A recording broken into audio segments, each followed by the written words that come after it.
창세기 19장 12절에서 16절까지의 말씀을 한 절씩 교독하고 끝절은 합독하도록 하겠습니다. 그 사람들이 롯에게 이르되 이 외에 내게 속한 자가 또 있느냐?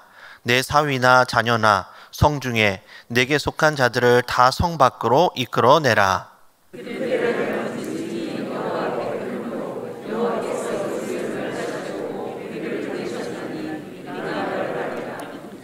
롯이 나가서 그 딸들과 결혼할 사위들에게 말하여 이르기를 여호와께서 이 성을 멸하실 터이니 너희는 일어나 이 곳에서 떠나라 하되 그의 사위들은 농담으로 여겼더라.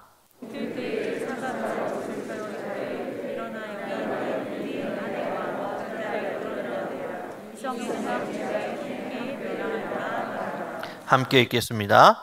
그러나 롯이 지체하매 그 사람들이 롯의 손과 그 아내의 손과 두 딸의 손을 잡아 인도하여 성 밖에 두니 여호와께서 그에게 자비를 더하심이었더라. 아멘.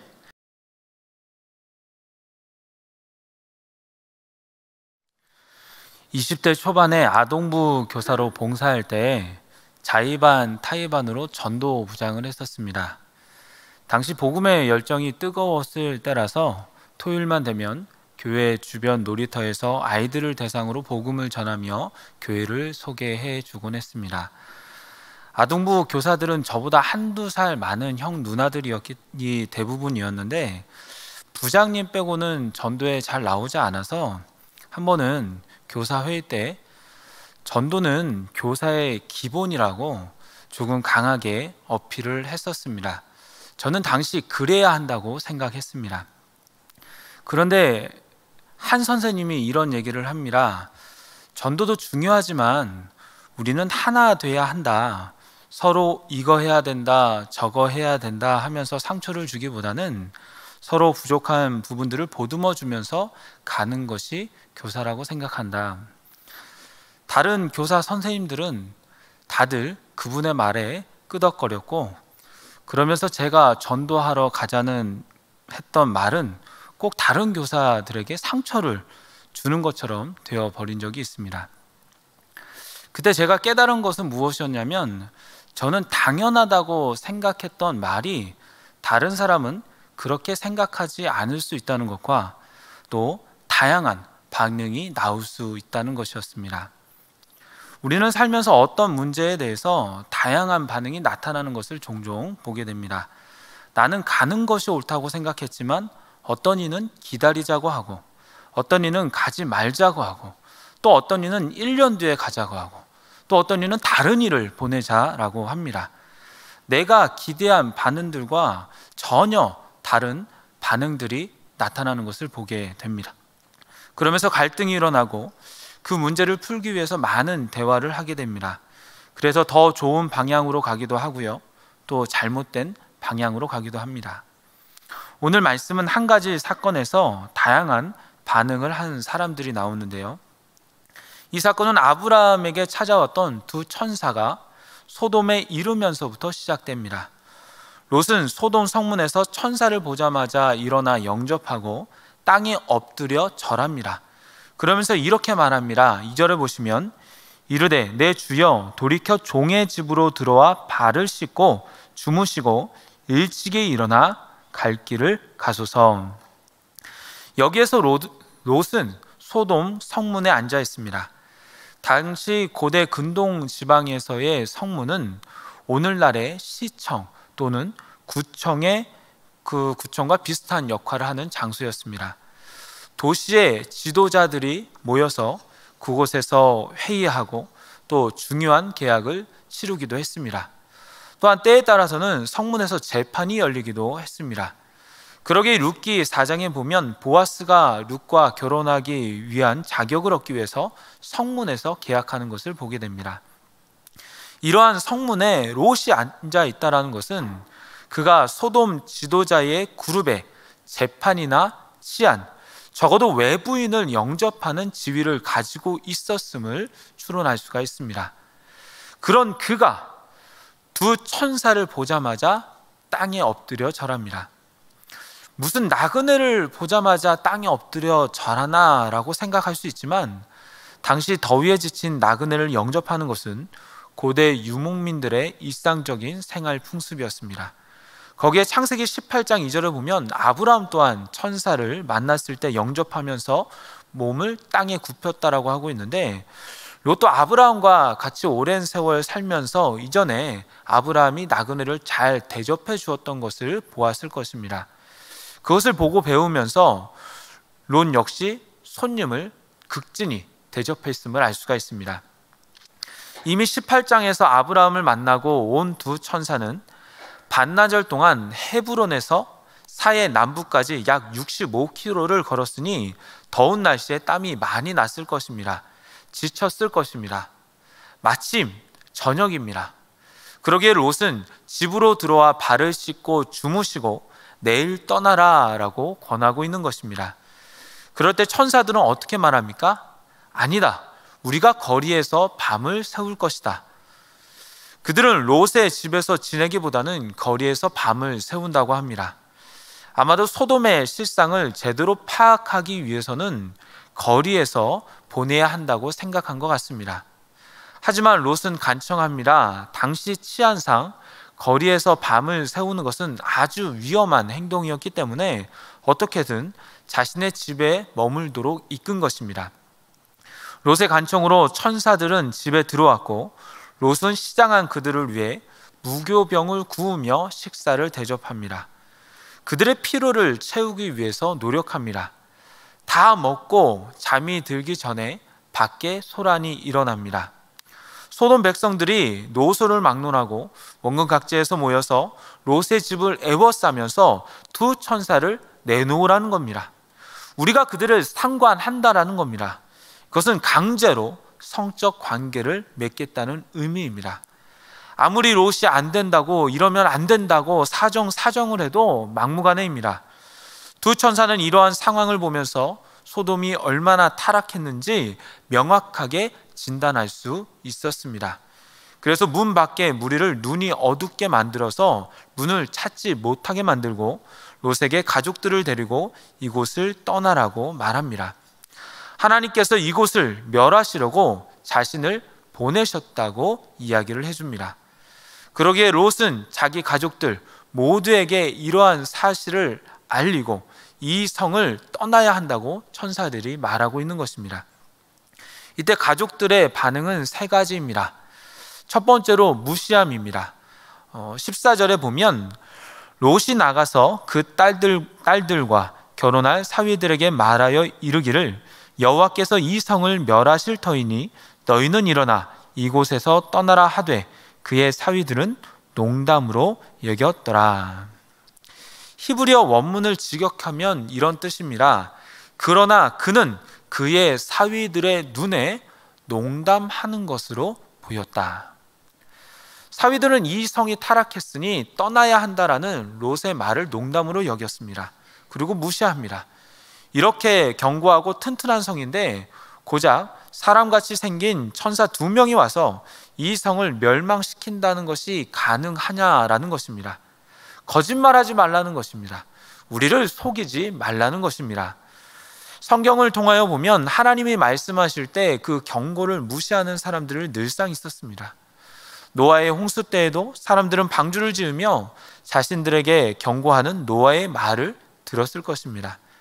그러나 그때에도 사람들은 노아를 통해 들려주시는 하나님의 말씀을 무시합니다. 그럴 리 없다는 것입니다. 북이스라엘이 멸망할 때도, 남유다가 멸망할 때에도 하나님은 선지자들을 통하여서 분명하게 경고의 말씀을 하셨습니다. 하지만 사람들은 하나님의 말씀을 무시합니다. 지금까지 그랬듯이 나라가 평안할 것이라고 합니다. 괜히 공포 분위기를 조성하지 말라고 합니다. 경고만 무시하는 것이 아닙니다. 초청도 무시합니다. 누가복음 14장의 비유에 보면 어떤 사람이 큰 잔치를 베풀고 많은 사람들을 청합니다. 여기에서 어떤 사람은 하나님입니다. 하나님께서 천국 잔치에 사람들을 초청하실 때 종을 보내면서 이곳에 오라고 말씀하시는데 사람들은 무시합니다. 다들 핑계를 댑니다. 밭을 샀기에 아무래도 나가 봐야 된다고 합니다. 소 5겨리를 샀기에 시험하러 가봐야 한다고 합니다. 장가 들었으니 나는 참석하지 못한다라고 합니다. 초청을 받아들이지 않는 것입니다. 무시하는 것입니다. 그렇게 무시했을 때 그 결과가 어떻게 됩니까? 무시한 롯의 예비 사위들은 모두 소돔과 고모라가 멸망할 때 죽고 말았습니다. 노아의 홍수 때에도, 이스라엘이 멸망할 때에도 사람들은 죽고 말았습니다. 하나님의 경고와 초청은 결코 멸망의 길로 가자는 것이 아닙니다. 죄의 길에서, 멸망의 길에서, 잘못된 길에서 벗어나 바른 길, 옳은 길로 가자는 것입니다. 사망의 길에서 생명의 길로 가자는 것입니다. 그러기에 그 길은 절대로 무시하면 되는 것이 아니라 하나님의 말씀대로 따라가야 하는 것입니다. 무시함에 이어서 오늘 본문의 두 번째, 가족들의 반응은 지체함입니다. 16절 한번 다 같이 읽어보겠습니다. 시작. 그러나 롯이 지체하매 그 사람들이 롯의 손과 그 아내의 손과 두 딸의 손을 잡아 인도하여 성 밖에 두니 여호와께서 그에게 자비를 더하심이었더라. 아멘. 롯은 천사들에게 경고를 직접 받은 사람입니다. 그 앞에서 악한 사람들의 눈이 어두워지는 신기한 경험을 했습니다. 그러기에 천사들의 말을 의심할 수는 없었습니다. 그러나 롯은 지체합니다. 왜 그렇습니까? 지금까지 이룬 모든 것들을 다 놔두고 마야 하기 때문입니다. 지체하는 롯의 심리 상태를 잘 알기 위해서는 우리는 소돔과 고모라가 왜 멸망했는지를 알아야 합니다. 창세기 18장 20절과 21절에는 이렇게 기록합니다. 여호와께서 또 이르시되 소돔과 고모라에 대한 부르짖음이 크고 그 죄악이 심히 무거우니 내가 이제 내려가서 그 모든 행한 것이 과연 내게 들린 부르짖음과 같은지 그렇지 않은지 내가 보고 알려 하노라. 창세기 18장에는 소돔과 고모라의 의인 일부가 여호와 하나님께 탄식하며 부르짖었다라고 기록하고 있습니다. 그 부르짖음으로 인하여 그들의 원함과 그들의 슬픔을 갚아주기 위하여 여호와 하나님께서 천사들을 보내 그 성을 조사하고 멸하라고 말씀하셨던 것입니다. 그럼 우리는 여기서 질문을 하나 할 수 있습니다. 롯은 그 당시에 소돔의 의인들과 같이 이 피역하고 죄가 많았던 소돔의 멸망을 바랬는가? 그렇게 기도했는가? 그렇게 생각을 가졌는가라는 것입니다. 창세기 13장에 보면 아브람과 롯이 가축이 너무 많아서 동거하기가 불편했을 때 아브람이 롯에게 어느 곳에 가서 정착할지 그렇게 선택권을 줍니다. 이때 롯은 물이 넉넉하고 불을 쌓기에 적당한 소돔과 고모라를 택합니다. 소돔에 와보니 여유롭고 살기 좋은 곳은 맞으나 생각보다 정착하기가 쉽지 않았습니다.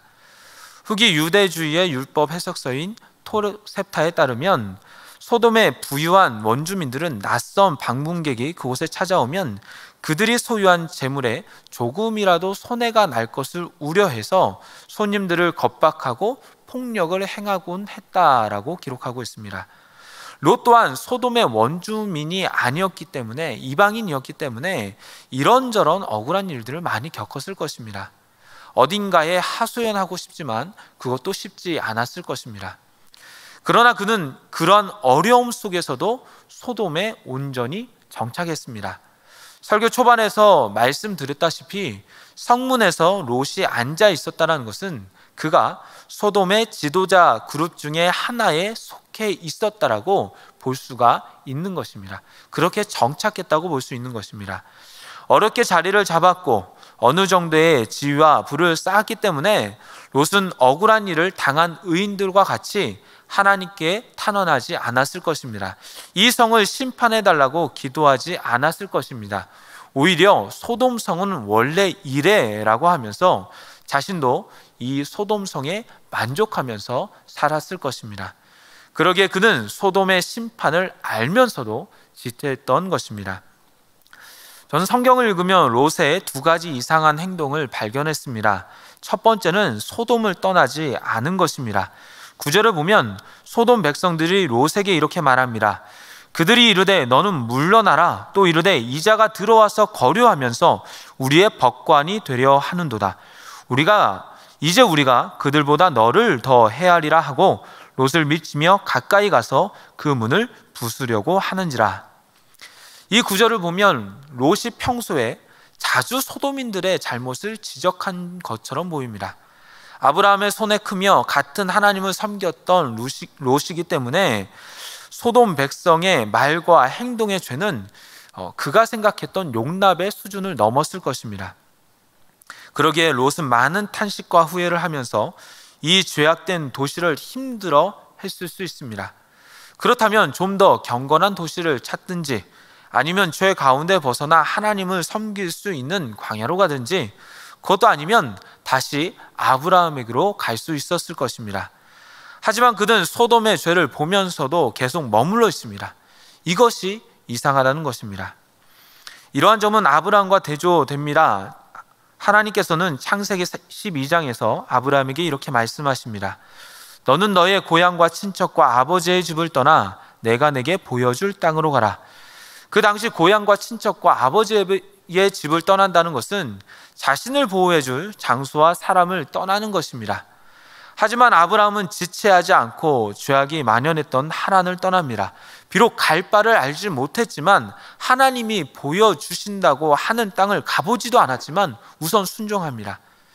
신앙으로, 믿음으로 순종하며 나아갔던 것입니다. 이런 아브라함과 비교해 볼 때 롯이 소돔 땅에 머물러 있음과 지체함은 그가 하나님의 말씀보다, 그가 가진 신앙보다 재물이 우선이었음을 볼 수 있는 것입니다. 두 번째로 이상한 것은 손님을 보호하기 위해서 자기 두 딸을 내어줄 생각을 했다는 것입니다. 롯의 입장에서는 소돔 사람들이 손님을 내달라고 할 때 그들을 보호할 의무가 있었기 때문에 이를 해결하기 위해서 자신의 두 딸을 내주겠다고 한 것입니다. 이는 당시 중동의 관습상 집안에 들어온 손님을 지키지 못하고 그들이 화를 당할 경우에는 집주인의 명예가 바닥에 떨어지기 때문에 내놓은 방법이라고 볼 수 있습니다. 하지만 아무리 그 시대의 관습이라고 할지라도 자신의 딸을 물건처럼 밖에 내보내려고 했던 결정은 쉽게 용납이 되지가 않습니다. 과연 나그네를 살리기 위해, 전혀 처음 보는 그런 나그네를 살리기 위해 자신의 딸을 포기하는 것이 더 옳은 결정인가에 대해서 쉽게 판단하지는 못할 것 같습니다. 어찌 보면 그에게 있어서 진짜 속마음은 손님의 안전도, 딸의 안전도 아닐 수가 있습니다. 그에게 중요한 것은 명예였습니다. 만약 손님을 소돔 사람들에게 내어주면 주인은 자신의 명예가 땅에 떨어집니다. 또한 딸들을 내어 보내면 천륜을 어기는 끔찍한 아버지가 되고 맙니다. 고민 끝에 그는 자신의 명예를 지키는 쪽을 선택합니다.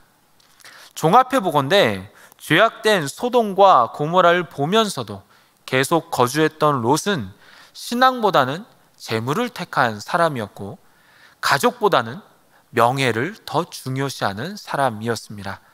그런 그였기에 그 모든 것을 버려야 되는 멸망의 상황에서도 지체했던 것입니다. 우리 안에 이러한 롯의 모습이 있지 않은지 돌아봤으면 좋겠습니다. 이 땅에서 살아가고 있기에 우리가 속해 있는 사회에서 중요하게 여겨야 할 것들이 많이 있습니다. 나의 가족, 또 나의 건강, 또 재물, 명예 등이 있습니다. 하지만 그것을 하나님의 명령보다, 나의 신앙보다 더 먼저 둠으로써 지체한다면 우리는 더 좋은 생명의 길을 놓칠 수밖에 없을 것입니다. 이어서 롯의 가족들의 세 번째 반응은 뒤를 돌아봄입니다. 롯이 지체하자 두 명의 천사는 롯과 아내와 두 딸의 손을 잡아 인도하며 성 밖에 둡니다. 그러면서 산으로 도망하라고 하지만 상내까지는 롯이 갈 수 없다고 하자 작은 성읍인 소알까지라도 도착하라고 말을 하죠. 갈 때 한 가지 당부한 것이 있습니다. 17절에 보면 돌아보거나 들에 머물지 말라라는 것입니다. 지금까지 이룬 과거의 미련을 두고 돌아보지 말라는 것입니다. 롯과 자녀들은 이 천사의 말을 알아듣고 소알까지 죽어라고 열심히 뛰었습니다. 하지만 롯의 아내는 뛰다가 천사의 말을 어기고 뒤를 돌아봅니다. 26절에는 이렇게 기록합니다.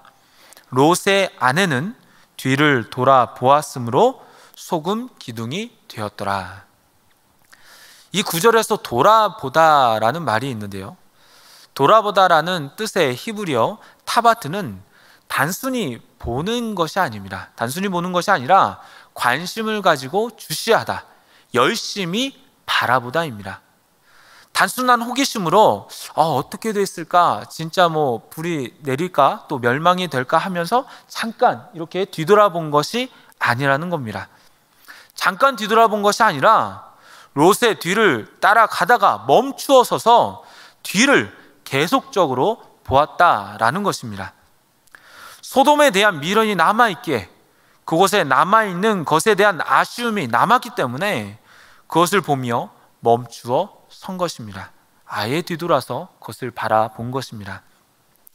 비록 소돔과 고모라가 멸망하여 그 모든 소유가 사라지지만 하나님이 많고 많은 사람 중에서 나와 우리 가족을 택하여 구원하시고 살려주셨음에 감사하며 나아갔더라면, 또한 하나님의 말씀을 기억하며 또 하나님을 기대하며 앞으로 나와 함께 하실 하나님을 의지하며 살겠다라고 그런 다짐이 있었더라면 참 좋았을 텐데 라는 그런 아쉬움이 있습니다.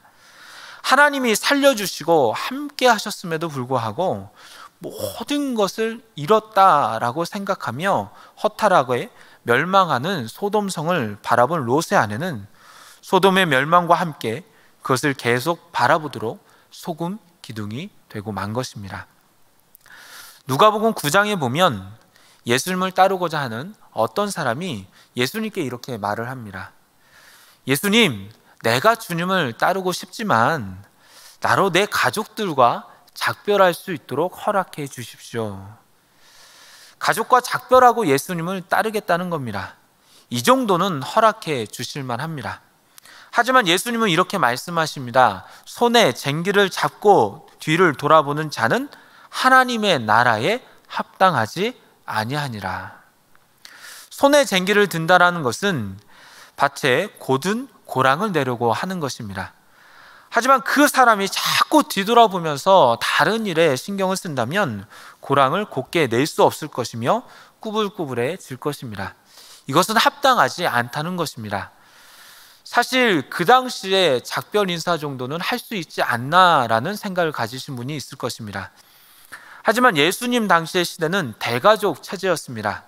장제일 박사가 쓴 복음서의 유대적 배경에 의하면 당시 개인은 가족을 통해 모든 사회적 보호를 받고 수입을 얻으며 그 안에서 자녀들의 교육과 직업과 노후를 보장받을 수 있었다라고 합니다.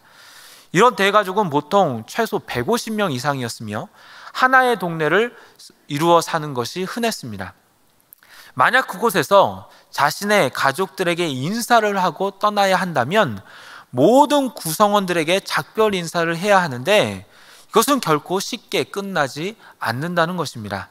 긴 시간을 두고 오랜 기간을 두고 해야지만이 작별할 수 있을 것입니다. 어찌 보면 당장 떠나야 하는 입장에서 작별 인사는 불가능하거나 가능하더라도 마칠 수 없는 일일 수도 있습니다.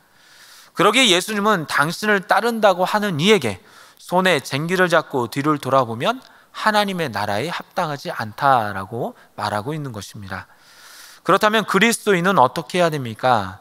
주님께서 말씀하실 때에는 미련을 갖지 말고 결단하고 나서야 합니다. 비록 앞이 보이지 않고 알지 못하는 길이라고 할지라도, 내가 익숙한 길이 아니라고 할지라도 하나님만 바라보며 나아가야 합니다. 보기에 좋은 소돔과 고모라를 선택했던 롯과는 달리 아브라함은 롯에게 그 선택지를 양보했지만 하나님은 그에게 보이는 동서남북의 모든 땅을 너와 내 자손에게 주겠다라고 약속해 주셨습니다. 하나님이 그 길을 친히 인도해 주셨습니다. 비록 내가 선택한 길이 좋아 보여도 하나님이 원치 않으시는 길이 있고, 내가 보기에는 좋지 않아 보여도 하나님이 기쁘시게 여기는 길이 있습니다. 그 길은, 그 선택은 분명히 하나님께서 함께 하시며 인도해 주실 것입니다. 그러기에 주께서 말씀하실 때 결단하며 지체하지 말고 뒤를 돌아보지 말고 앞서가실 주님을 기대하며 우리가 나아가야 하는 것입니다. 이제 마지막으로 주님의 말씀에 귀를 기울여 앞서갔던 한 사람을 소개하고자 합니다. 해리 홀트란 사람인데요, 그는 미국에서 제조업의 성공으로 돈을 크게 벌었지만 45살이었던 1950년에 심장병이 걸려서 죽을 고비에 이릅니다. 그렇게 6개월 이상 고생하다가 살아나게 되었는데, 그 뒤 그는 다시 한번 삶의 기회를 주신 하나님께 감사하면서 주의 일을 힘쓰기로 결심합니다. 그러다가 1954년 어느 날 그는 영락교회 담임 목사였던 한경준 목사와 바피억스 박사가 한국에서 창설한 선명회, 현재는 월드비전이라고 하죠, 선명회가 주최하는 강연회에 참석하여서 한국 전쟁의 참상 속에서 미망인과 고아들이 비참한 생활을 하는 것을 영상으로 보게 되었는데, 특히 미군과 한국 여인들 사이에 태어난 호녀라들을 보며 충격에 휩싸입니다. 그는 이때 아내에게 이렇게 말합니다. 피어스 박사는 호화로운 의자에 앉아서 좋은 옷을 입고 배부르게 지내며 크고 좋은 자동차를 타고 다니는 우리를 보고 견멸을 느꼈을 것입니다. 나는 피어스 박사 앞에서 치욕을 느끼면서 그리스도께서 믿는 자의 행정을 심판하실 때 어떤 변명을 할 수 있을까 하고 생각해 보았소. 그는 깊은 고민 끝에 한국의 전쟁 고아들 8명을 입양할 결심을 합니다. 그리고 선명회에 이러한 자신의 생각을 편지로 전달하고 홀트 씨는 한국에 와서 입양을 준비합니다. 한국에 도착하고 첫날 저녁에 그는 갑자기 밀려오는 두려움에 쌓입니다. 이것이 정말 하나님의 뜻일까? 그저 내가 좋아서 하는 일은 아닐까? 하나님이 나를 인도해 주실까? 이런저런 생각 속에서 성경을 펴게 되었는데, 하나님은 이러한 말씀으로 그를 격려해 주시며 이 모든 것이 하나님께서 그에게 주신 생각이었음을 확신시켜 주셨습니다. 이사야서 43장 5절에서 7절의 말씀인데요, 이렇게 나와 있습니다. 두려워하지 말라. 내가 너와 함께하여 내 자손을 동쪽에서부터 오게 하며 서쪽에서부터 너를 모을 것이며, 내가 북쪽에게 이르기를 내놓으라. 남쪽에게 이르기를 가두어 두지 말라. 내 아들들을 먼 곳에서 이끌며 내 딸들을 땅 끝에서 오게 하며 내 이름으로 불려지는 모든 자 곧 내가 내 영광을 위하여 창조한 자를 오게 하라. 그를 내가 지었고 그를 내가 만들었느니라. 그는 이 말씀 속에서 하나님께서 이 일을 시작하셨고 자신을 통해 이 일들을 계속 이루어 가실 것을 확신하게 되었습니다.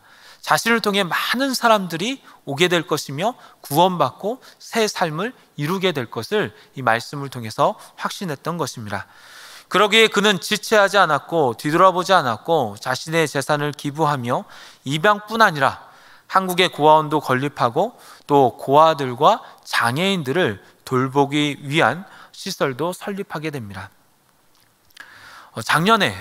작년인데요, 주일 노방 전도팀과 함께 홀트 씨가 세운 고양시에 있는 홀트 복지타운과 요양원을 방문한 적이 있었습니다. 당시에 많은 감동이 있었지만 그 중에서도 그분이 얘기하는 걸 들으니까 얼마 전에 지적 신체적 장애를 가진 70세 어르신의 칠순 잔치를 해주었다는 것에 너무나도 깊은 감명을 받았습니다. 아무도 신경 쓰지 않고 부모도 버린 또 장애를 가진 아이를 60년이 넘는 세월 동안 주님의 사랑으로 돌봐주었기 때문에 보통 장애인들은 일찍 돌아가시는 경우가 많은데, 그렇게 여기에서 칠순잔치를 하면서 사랑을 받으면서 또 사랑을 주면서 지금껏 살아갈 수 있었던 것입니다. 이 모든 일의 시초는 하나님의 말씀을 듣고 지체하지 않고 뒤돌아보지 않고 자신을 아끼지 않은 해리 홀트 부부의 결단으로 이루어진 것입니다. 사랑하는 여러분, 주님께서 마음의 감동을 주셔서 하라고 하실 때, 또 혹 그만두라고 하실 때, 그것은 우리를 결코 망하게 하시려고 하는 것이 아닙니다. 그것은 우리를 살리는 것이요, 그 말씀을 순종할 때 그때부터 주님께서는 우리의 삶을 하나하나 인도해 주시려고 그렇게 말씀해 주시는 것입니다. 그러기에 올 한 해 살아갈 때 이런 기도를 드렸으면 좋겠습니다. 주님, 나에게 무엇을 해야 할지, 또 무엇을 하지 말아야 될지 알려주옵소서. 그렇게 말씀해 주시고 들려주옵소서. 그러면 내가 100% 순종하겠습니다. 주님의 길을 따르겠습니다. 주님의 말씀을 순종하며 나아갈 때 주님께서는 그때서부터 우리의 삶을 가장 좋은 곳으로, 선한 곳으로, 보람 있는 곳으로 이끄실 것입니다. 그렇게 결단하면서 주님의 일을 이루며 살아가는 저와 여러분이 되기를 소망합니다. 기도하겠습니다.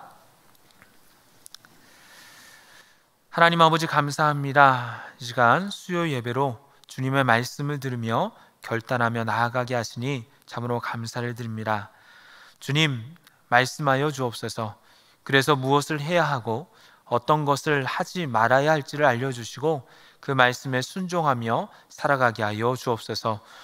환경과 처지를 생각하되 그것에 치우치지 않게 하시고 주님의 백성으로 주의 말씀을 따르며 주의 인도하심을 받으며 살아가게 하여 주시옵소서.